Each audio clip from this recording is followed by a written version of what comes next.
What up, everybody? I'm going to just jump in and people are going to join as they come, but want to make sure that we're able to use the time well and make sure that we're covering what we need to cover.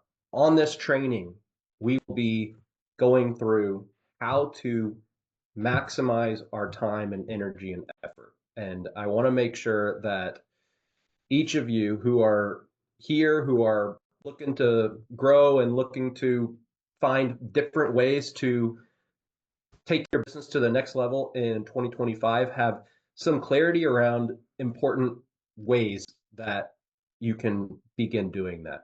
Now, this training is going to give you a lot of direction and a lot of things to focus on, but I also want it to implant a way of thinking and kind of a first principles and order of importance way of thinking. Because if we can solve the right problems in the right order, that is one of the biggest unlocks.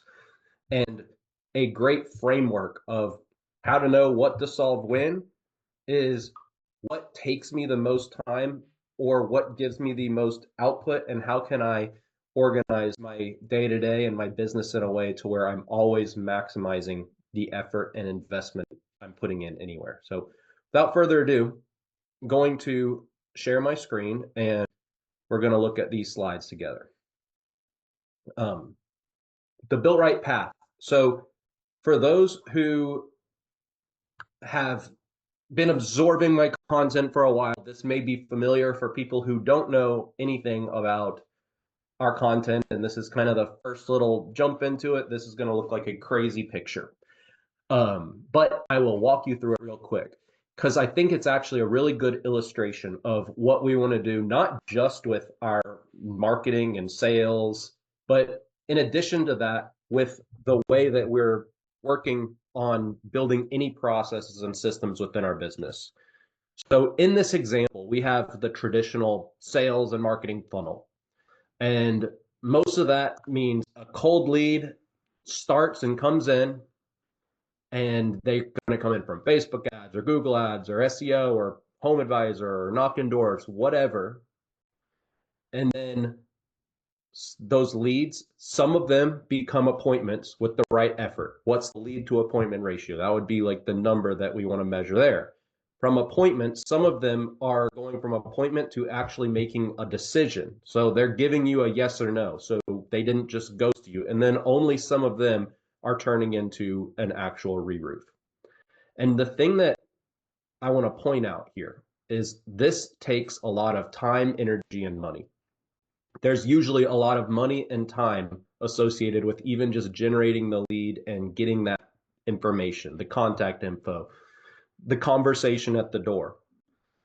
Turning that lead into an actual roof inspection actually takes a lot more time and energy than people realize. If, for instance, if you're running Facebook ads, the average lead to appointment ratio is really in like the 15 to 20% range. So about 15 to 20% of people who actually fill out their info are going to schedule an appointment. And sometimes it can get a lot lower. If you're running Google ads, which are people who are literally searching for the exact services that you are aiming for or you sell, that still is generally going to be a 60 to 70% lead to appointment ratio.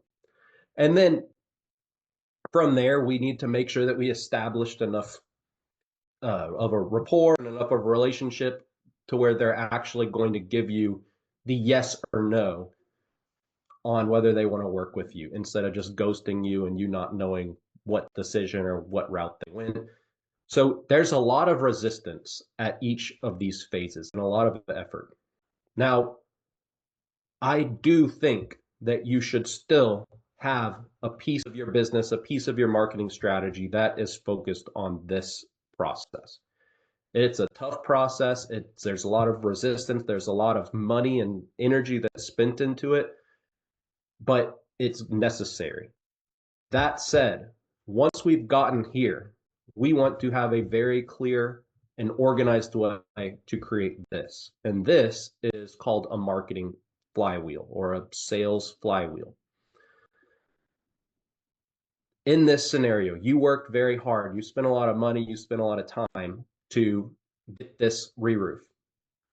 We want this homeowner to be a promoter for you. So we want them to generate you referrals. And we want to have an organized way of making that happen, not just, hey, we have a referral program, but we have a process to get people to engage and participate in our referral program. There's a big difference. And then we want to have this job site as a promotion.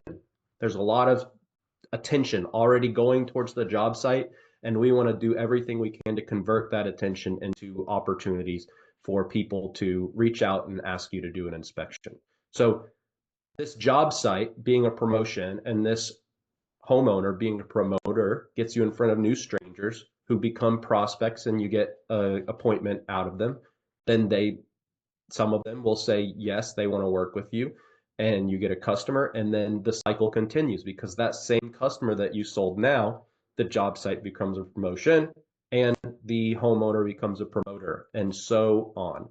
This is how we create exponential growth within a client acquisition strategy for your roofing company. And this is one of the things that we want to help you create, but we also want to make sure that we're doing so in a way that is not incredibly time intensive and is not incredibly effort intensive. So what are the main things and what's the strategies to do that? This is what this training is. The built right path, the first step out of the 5 that we want to work with our clients or just in these free trainings on, is creating your leverage. So to give you a good idea of how to think about leverage, there's someone named Naval Ravikant, and he is an angel investor. He's very popular among the Silicon Valley types. And he says there's 4 types of leverage. So there's labor, and labor is going to be salespeople or team or your crews, depending on how you want to look at it. There's capital, which is money. If I spend money, I can accomplish my goals faster. A lot of the time, you got to spend money to make money. That's the phrase you'll hear a lot. Code, which is going to be a software. Your CRM is an example of code that gives you more leverage. You're able to have more time because your CRM is doing some of the work for you, hopefully your automations. And media would be you're running a Facebook ad or you're have a TV commercial. Something worth noting, almost all of these are paired. So you are spending capital to have labor. You're spending capital to have code.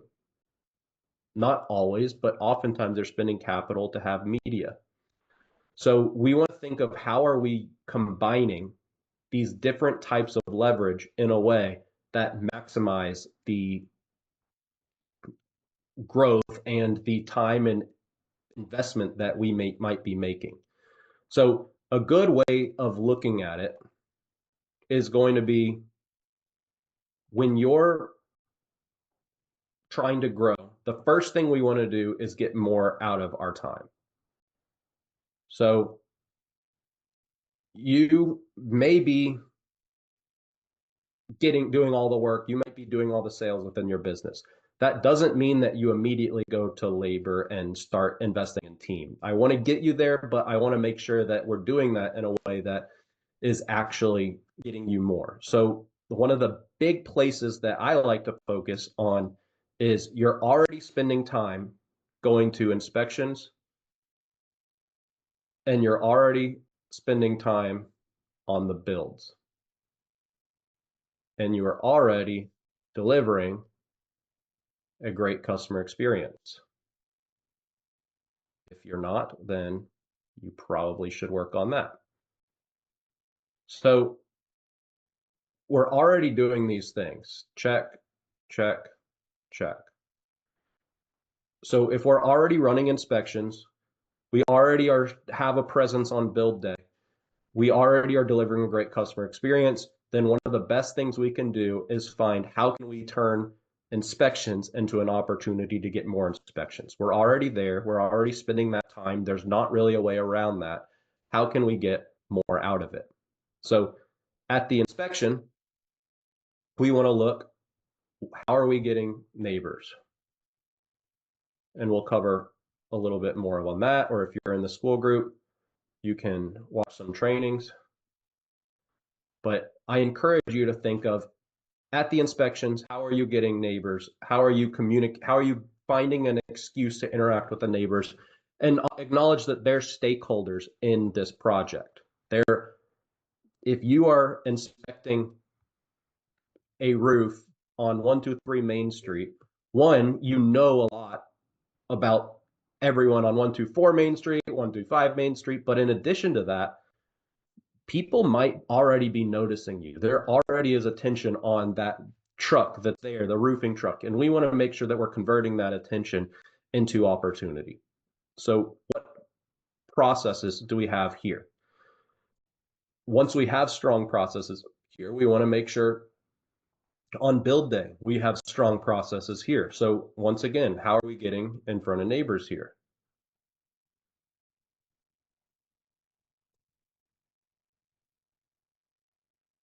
And then customer experience, how are we getting in front of network? So this is all about how are we getting referrals. So the first thing we want to do is we are already spending time here, here, and here. And anyone you hire, if you hire a salesperson, is going to be spending time here, here, and here. And you want your time to be worth more, and you want to get more out of your time, and you also want to get more out of your team's time. So before you hire a team, we want to have this stuff figured out. So what are the ways that we're getting in front of neighbors? What are the ways that we're getting in front of neighbors for the builds? And how are we making sure that we're communicating with them in a way that actually turns them into a good prospect? And then how are we turning this great customer experience that we already have a lot of focus on to get these homeowners to talk about you to their friends and family? So we want to have an organized process on that. And one of the ways, let's see. Yep. The big thing on this that we want to focus on is neighborhood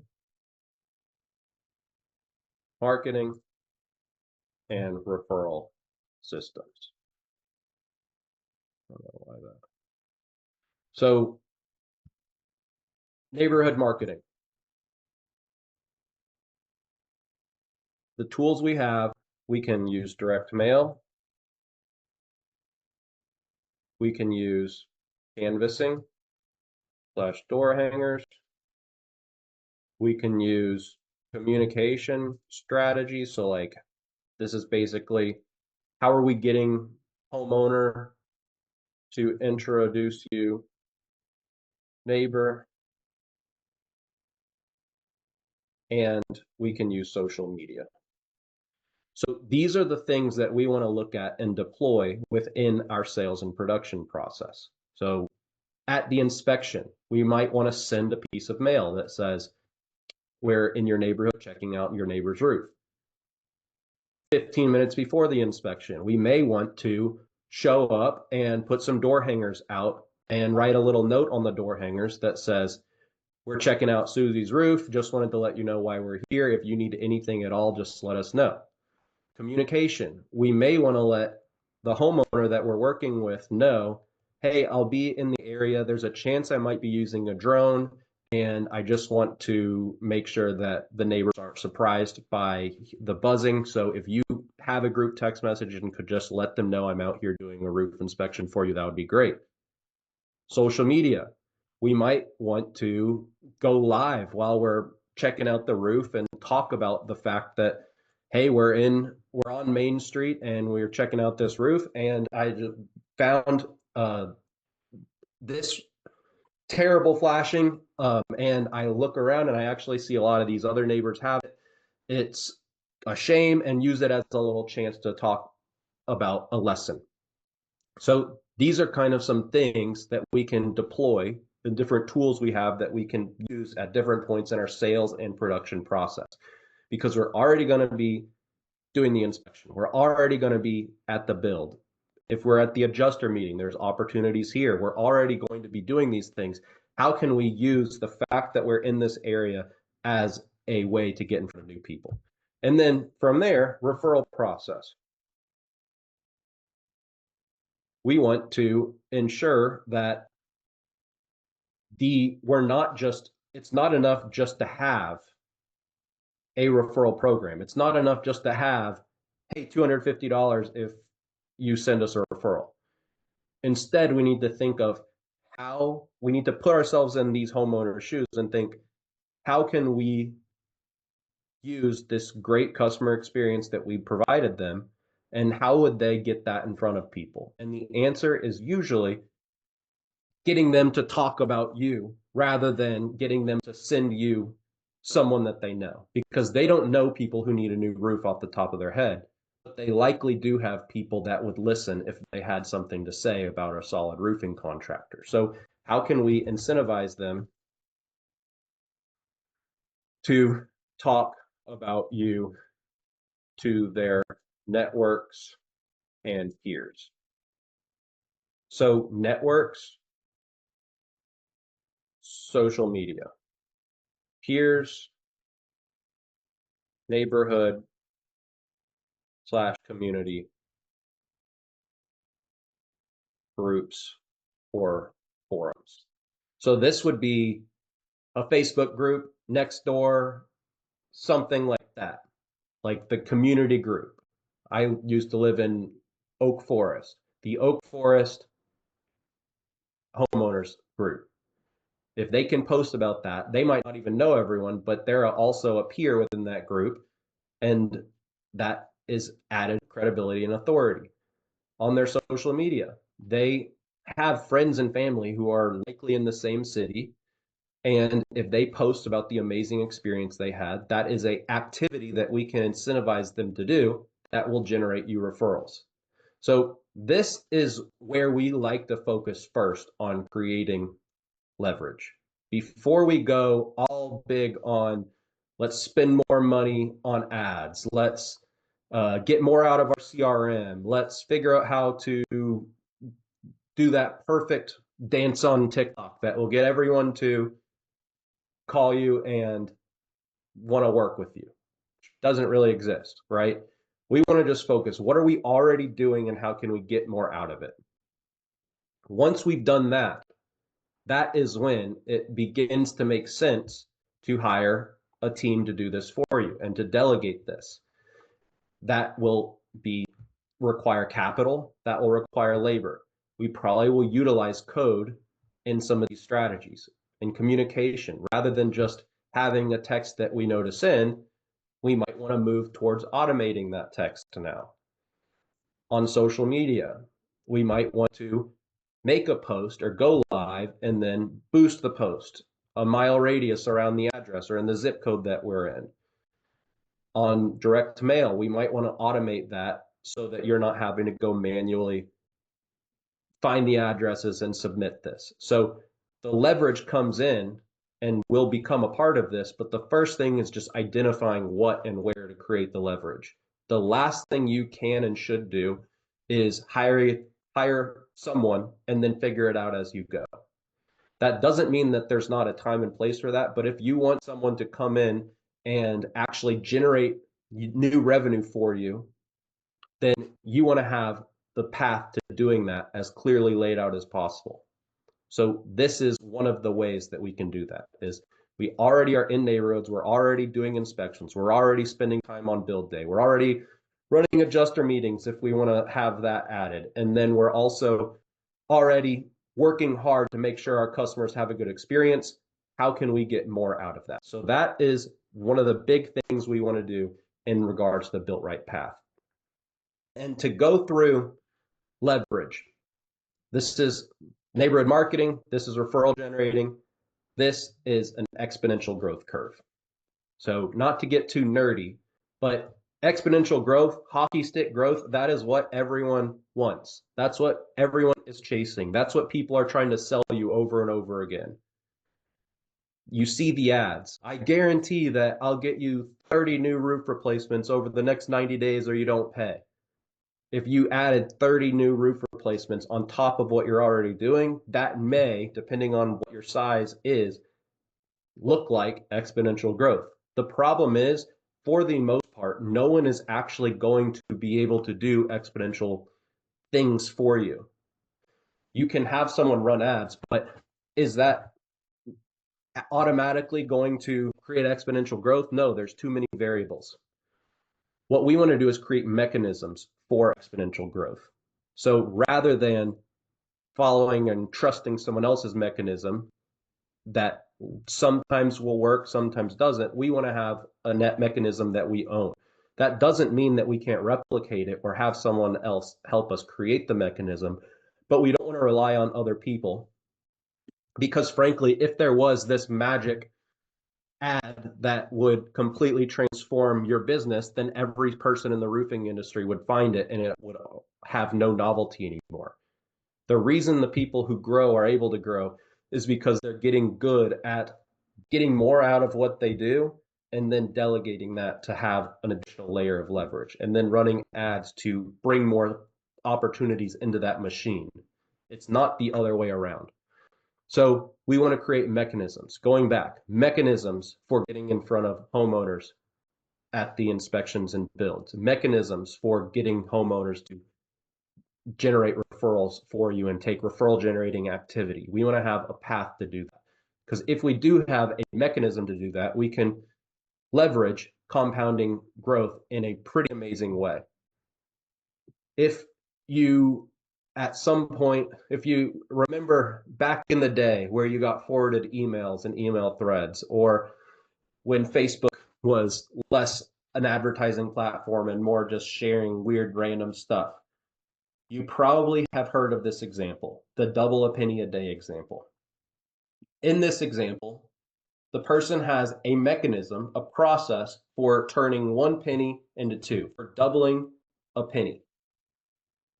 He starts with 1 penny. So on day 1, he has 1. On day 2, he has 2. On day 3, he has 4. On day 4, he has 8. On day 5, he has 16, and so on. It can feel a little underwhelming.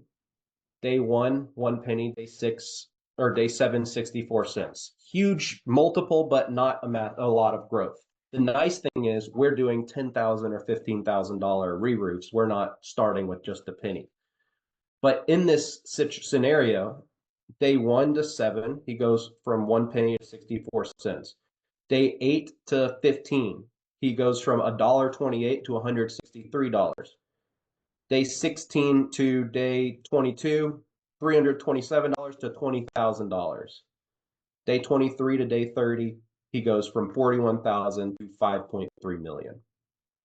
This is a great illustration of what having a process that you control, where you know the inputs that it takes to turn 1 penny into 2, and you can keep on doing that. And then eventually, when you have a lot going on, you might have other people do it for you because time becomes a limiting factor. This is the type of thing that we need to be chasing and looking for and working on creating, a multiplication machine. I don't ever trust someone who criticizes a referral-based company. Being a referral-based company is fantastic. If you are a referral-based company, that means you're doing something right. You're able to turn one good experience into additional opportunities. The only thing is people sometimes don't have a controlled way of doing that. So they're close. If you're a referral-based company, you get a lot of business from referrals, you're really close. All you need to do now is figure out a way to make it predictable. What are the conditions that you met that got people to refer you? What are ways to shorten the gap between a happy customer and someone sending you a referral or doing something that gets you a referral? That is one of the ways where we can multiply our efforts, where we're doing something we already were going to be doing before, but now we're getting another job because of it. And before we weren't, or we weren't on a predictable basis. We were already going to run the inspection. How can we add a few minutes to that process or add a few little things to that that don't take time, that are integrated into what we're doing to get more out of it?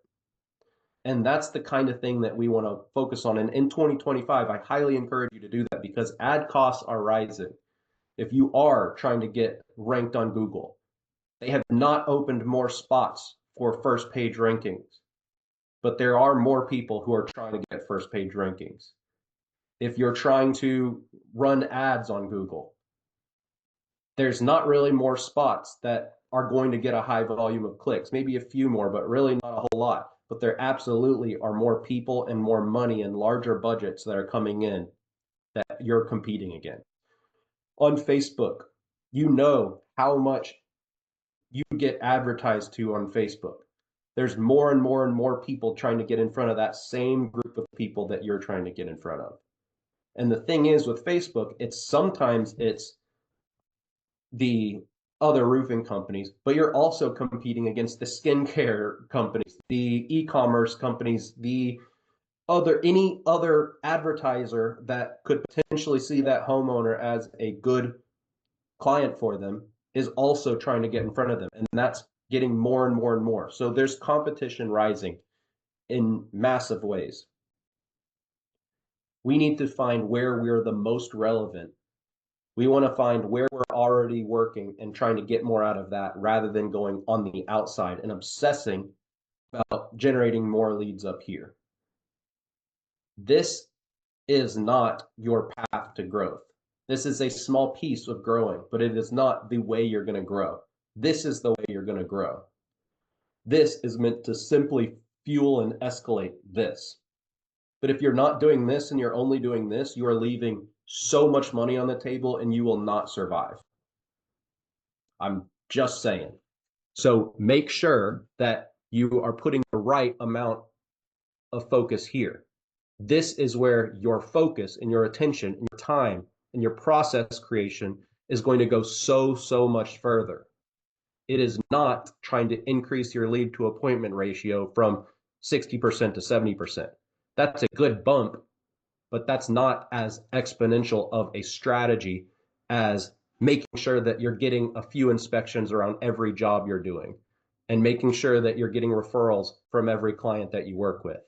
That is a significantly larger opportunity. So focus on the right things and don't listen to all the noise and all the people telling you you need to spend all your money on Google. You need to buy the crazy website. You need to make sure you're getting ranked. You need to do all these things that cost you a ton of money, that make you rely on these experts that do the SEO and do the Google ads and build the websites for you. Focus on these things. How can you turn every job site into a promotion, every inspection into promotion, every client into promoter, so that you can have this exponential growth? So real quick, notice it takes a while before things start moving crazy fast. My favorite quote is success is the sum of small efforts repeated day in and day out. It might not feel like you're just crushing it at first. If you're doing a few roofs a month, your growth may not feel so significant. If you go from 3 roofs a month to 4 roofs a month, and that is a huge increase in revenue, but that's not necessarily a huge increase in your in like the time you're spending, and it doesn't necessarily just make you feel like, oh my gosh, I figured it out. But what we want to do is continue, because this is what happens. This is a client who utilized these strategies very well. He was doing a few roofs a month. The first month he started implementing these neighborhood marketing strategies, he got to 6 jobs. The second month he got to 10 jobs. The third month he got to 12 jobs. He's doing 3 or 4 jobs a week right now. This is how to create quick growth. Double. Grew by over 50%. Grew by 20%. Currently doing 3 to 4 jobs a week. He doesn't have a sales team. He doesn't have any other forms of leverage deployed, really. He doesn't want to have a big team. He's making a lot of money. Now, if you want to have a team, you can go crazier, and I'll show you what happens when you do that. The next thing we want to do, now that we've looked at this first thing, we are clear on what we're creating, we're looking for opportunities for more leverage, is we want to solve our lead problems. The main way to solve your lead problem is to make sure that you can spend more than your competition, and it not necessarily spend more time or energy, but you can get more out of your competition. So if you spent $300 to acquire a lead, and your competition spent $300 to acquire a lead, that lead cost is high. But if you consistently turn one closed deal into multiple and your client and your competitor doesn't, then you have a lot more valuable of a business and your business is growing a lot more effectively. They have to spend more money than you do to grow. It's not because they found a marketer that can get them cheaper leads. It's because they have a way to multiply their opportunity and create leverage around every single aspect of their client acquisition process. So one of the big things of solving your lead problem is making sure that you understand and you have a repeatable way to multiply your leads. But in addition to that, we just need to understand lead gen for what it is. People are selling you lead generation strategies as in just they're labeling them wrong. This is the normal funnel if you're just generating cold leads, right? And this is something that we can't run away from. You're not going to run a Facebook ad and people are going to be like, I feel like I know you. I just relate to you as a roofing company so much. I want to do business with you. That's unlikely. You're definitely not going to be able to do that with Google ads. With SEO, maybe if you get people reading your blog posts, but that's either way. These aren't things that are just going to like scale massively. This is very linear. The only way to really grow it is just by spending more. So we want to understand, one, the point of this is to have more in this and to speed this up.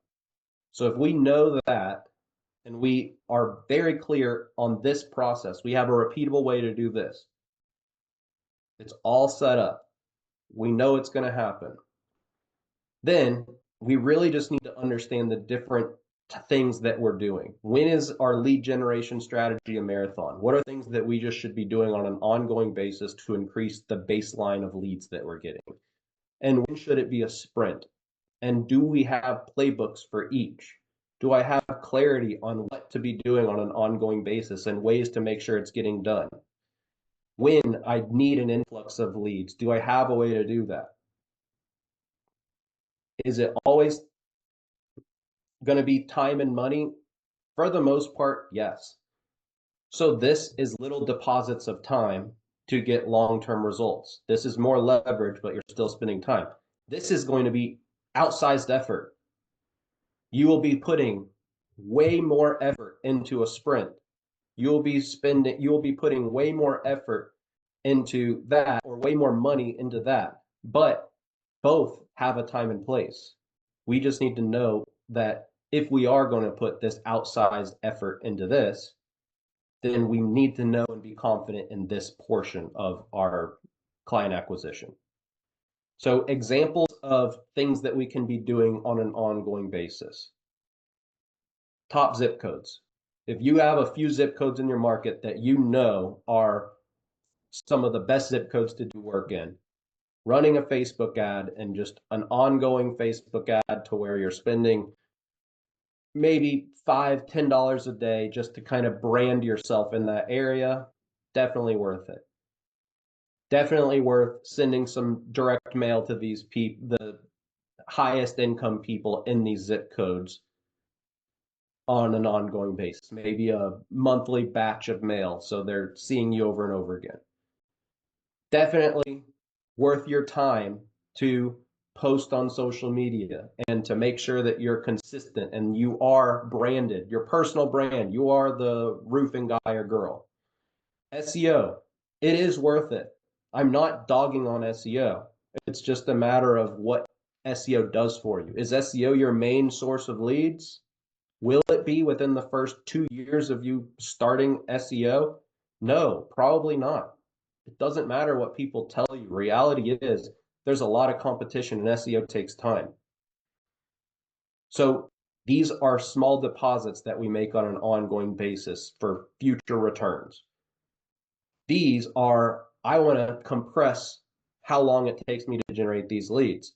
But I understand that in return, I'm going to have to spend more money or put more energy into it. So a neighborhood blitz, hitting a neighborhood, canvassing a whole neighborhood. We have something called a mastermind campaign, which is very organized way to get in a new neighborhood and make sure that we're putting our best foot forward and not just getting labeled as another door-to-door company. Referral campaigns. You might increase your referral rewards for a certain period of time and call previous customers and try to get them to do those referral generating activities for you. Paid ads, a lot of the time, are treated as a marathon, but in reality, they're a sprint. You might want to start the season by spending 15K on pay-per-click over the course of a couple months. But know this, you're not going to see a huge return on that until you until you stop reinvesting and you allow yourself to actually recoup your investment and profits on it.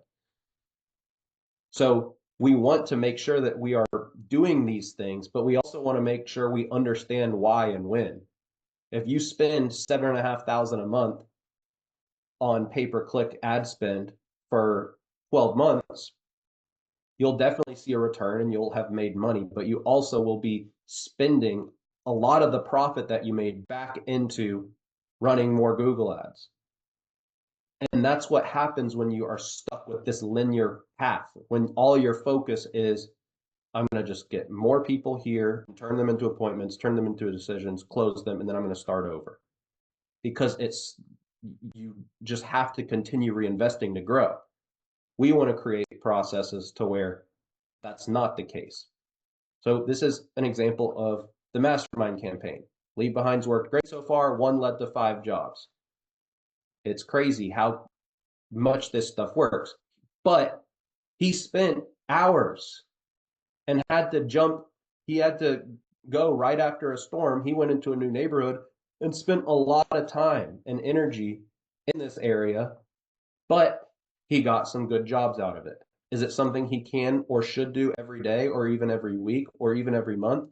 No, probably not, because he needs to make sure that his time is being spent well. But is it something that he can do or have a team do on his behalf every once in a while? Yes, but we also need to make sure that when we are spending these outsized efforts and when we're putting all this time in, then we need to ensure that we're multiplying those opportunities, because otherwise we're just going to get burnt out, or otherwise we're just going to run out of cash. We have to have time to recoup our investment, and or we have to have a way to multiply our investment.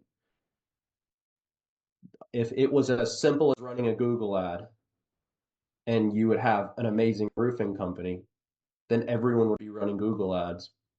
They'd be taking out loans. The bank wouldn't be nervous at all about giving that money out. There's just more to it.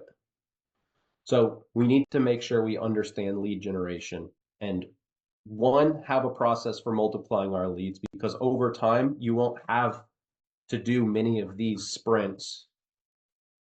But 2, we have to understand the difference between what should be a sprint and what should be something that we're just working on an ongoing basis. And these are usually going to be outsized efforts or outsized investments to get the return that we want. And then we have to make sure that this next stuff is focused. The next thing we want to do is create processes. So we want to make sure that all this stuff, any of the leverage strategies, what are we doing every inspection to get in front of new neighbors? What are we doing at every build to get in front of new neighbors? How are we generating our referrals? And what's the process for getting them to talk about us on social media? We need to have all that documented, because the moment you start delegating it is the moment it falls apart, unless you have a very, very clear way of doing it.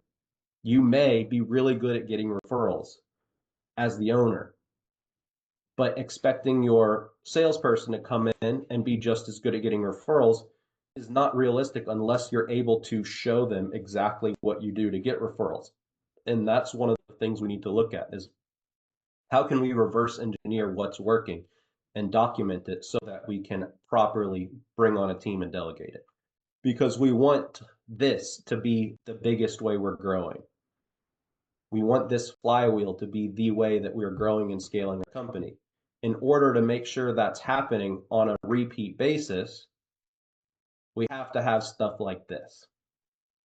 We have to have standard operating procedures. We have to have checklists for what to do when. We have to have trainings or ways to train new people and onboard them so that they know exactly what they can and should be doing to grow and build their own pipeline.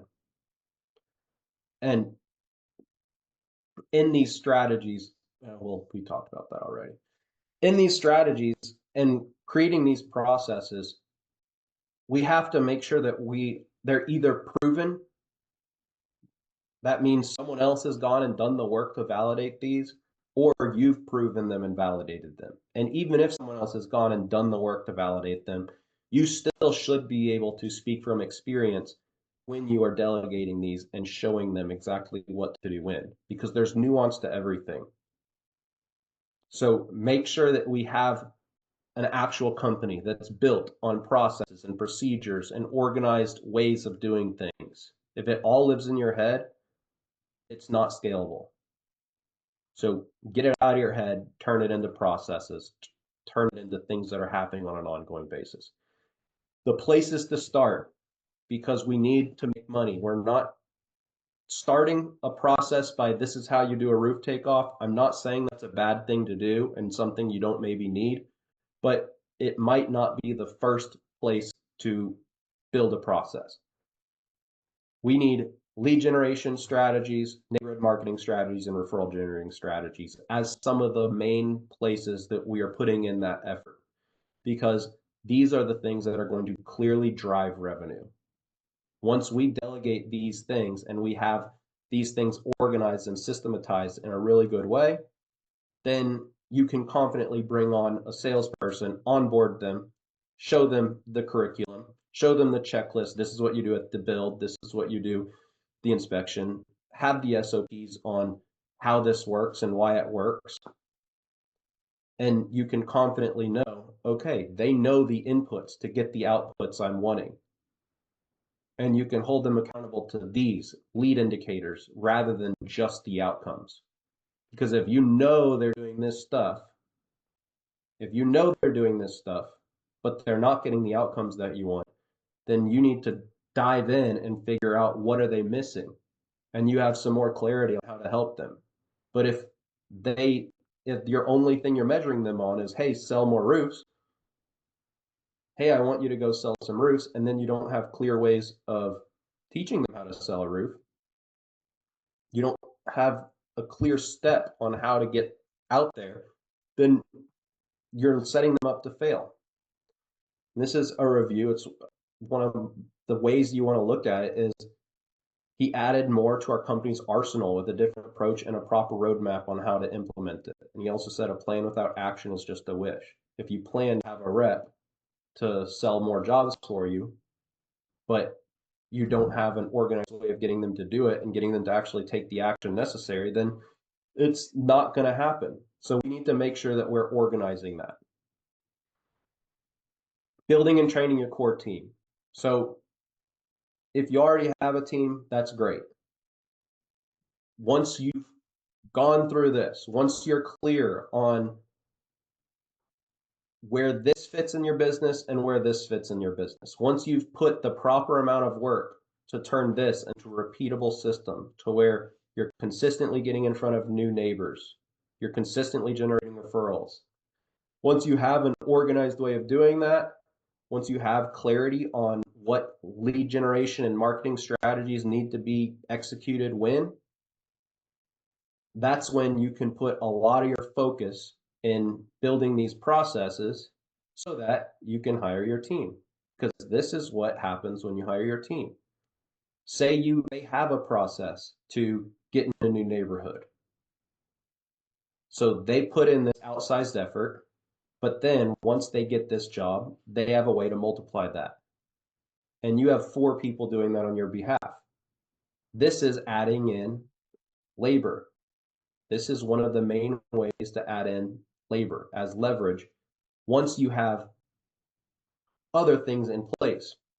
So if you as an individual had a strategy to build a compounding pipeline, and then now 4 people are doing it on your behalf, that is when you can have rocket ship growth. That's when things get really, really crazy. And this is one of our clients who at this point, I'll tell you what his numbers are, but this screenshot was from when he went from 150,000 a month. And then I asked, hey, what's your top line in the last 3 months? 900K. This is all a team doing it for him. He went from 1.5 to $2 million to trending towards 3.5 to $4 million in a very short amount of time. And the reason is because he got this stuff right in the right order. He identified where and how to create leverage with the neighborhood marketing referral strategies.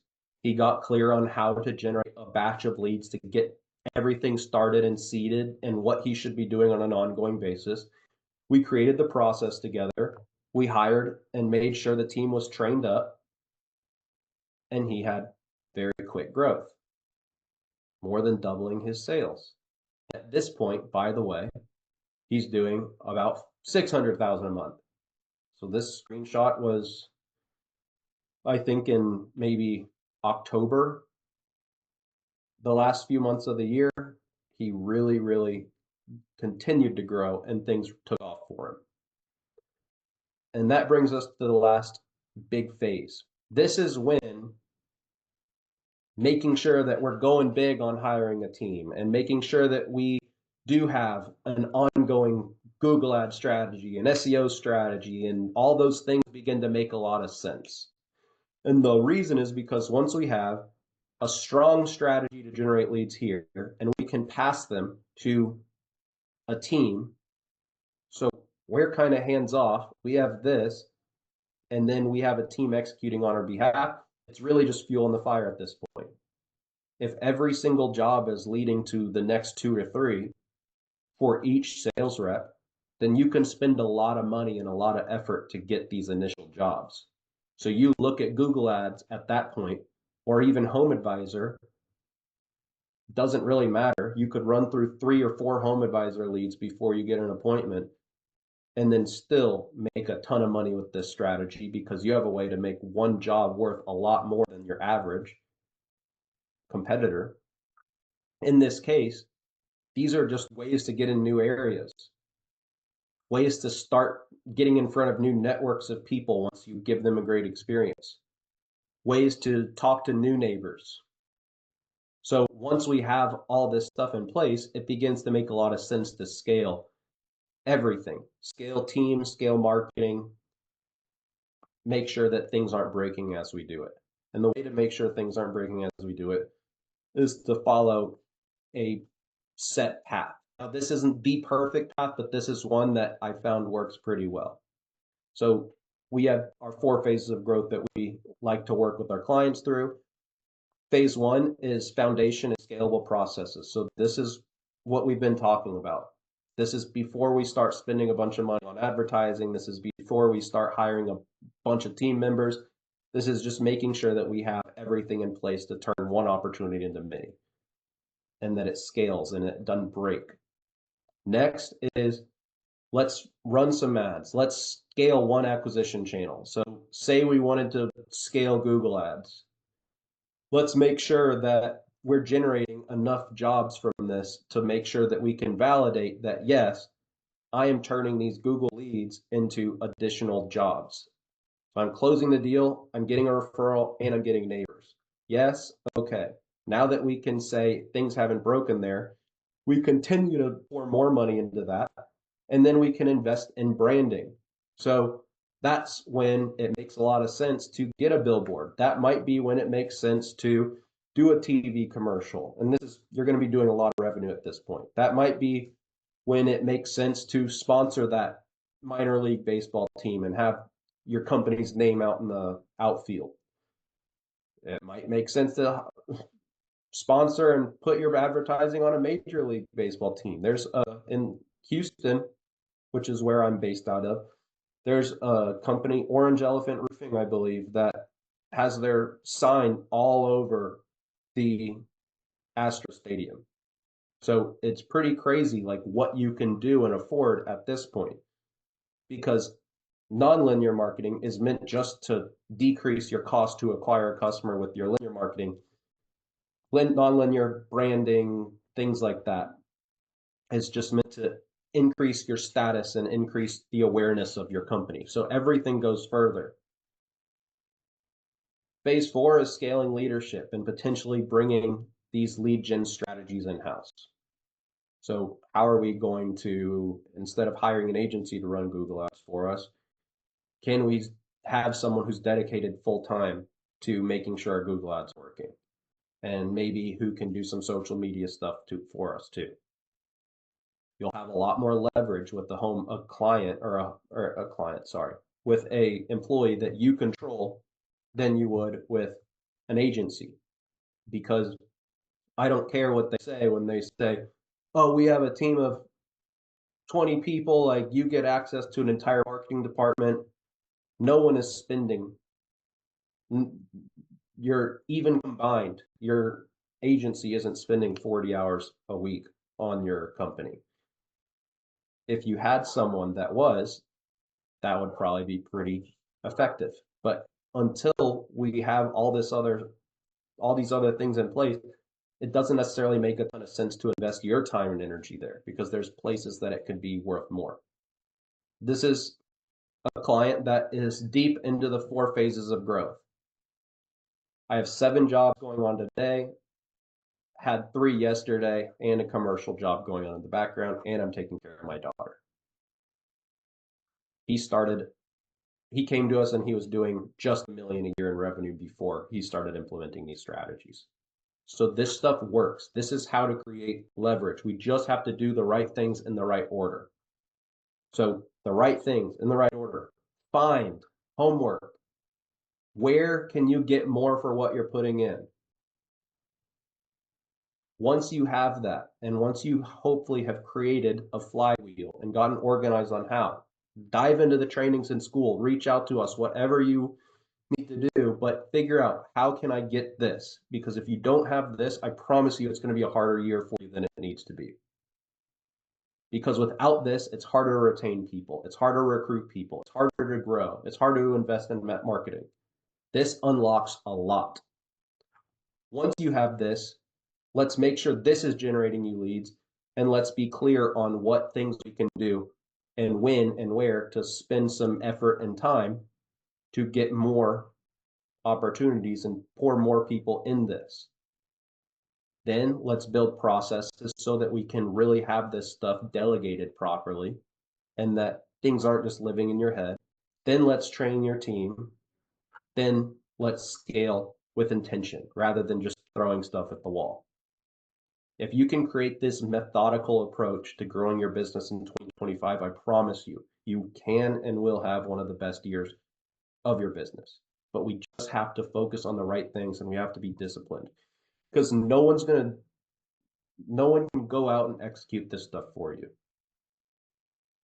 People can create it for you. In fact, my company will come in, consult with you on creating this, consult with you on what and where to do this, give you playbooks for this, give you playbooks for this, help you set it up, organize it, make sure it's done on a repeat basis, make sure you're skipping all the trial and error that we've had to go through, make sure that we can have this set up in weeks rather than months to years.